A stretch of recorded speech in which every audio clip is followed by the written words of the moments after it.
মানুষ মৃত্যুর পর প্রিয় হয়, এই লাইনটা যেন এক চুপ করে থাকা আয়নার মতো, যেটা চোখে চোখ রাখলেই নিজের ভেতরের কঠিন সত্যিটা দেখতে পায়। যতটা সহজ এই কথাটি শুনতে, ততটাই কঠিন এর মর্ম উপলব্ধি করা। বেঁচে থাকতে যার অস্তিত্বকে আমরা উপেক্ষা করি, যার ছোট ছোট ভালোবাসার প্রকাশকে মূল্য দিই না, যার অভিমান হেসে উড়িয়ে দিই, সেই মানুষটাই একদিন চলে গেলে হঠাৎ করেই আমাদের জীবনের কেন্দ্রবিন্দুতে চলে আসে।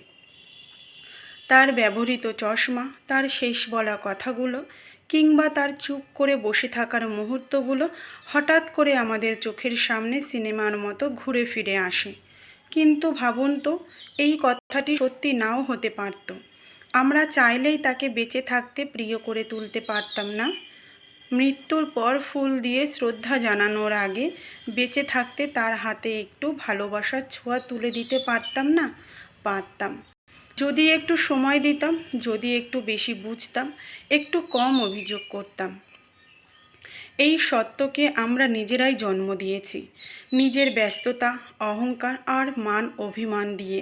অথচ মৃত্যু তো শেষ নয়, বরং প্রতিটি সম্পর্কের অসমাপ্ত অধ্যায়ের এক চিরন্তন বিরাম। তাহলে কেন এই বিরাম আসার আগেই আমরা সম্পর্কের প্রতিটি পাতায় ভালোবাসার চিহ্ন ছড়িয়ে দিই না? জীবন তো একটা ক্ষণস্থায়ী গল্প, যেখানে প্রতিটি চরিত্র অমূল্য। আমরা যদি চাই হিংসা আর বিদ্বেষ ছেড়ে একে অপরের পাশে দাঁড়িয়ে জীবনটাকে একটু কোমল করে তুলতেই পারি। একজন মানুষকে মৃত্যুর পর প্রিয় করার চেয়ে অনেক বেশি মূল্যবান হলো তাকে বেঁচে থাকতে অনুভব করানো, সে আমার জীবনের জন্য কতটা দরকারি, কতটা দামি। যতদিন বেঁচে আছি ততদিনই হোক একে অপরকে ভালোবাসার সত্য উদাহরণ। তাহলে হয়তো একদিন মৃত্যুর পর প্রিয় হওয়া এই কথাটাই অপ্রাসঙ্গিক হয়ে যাবে।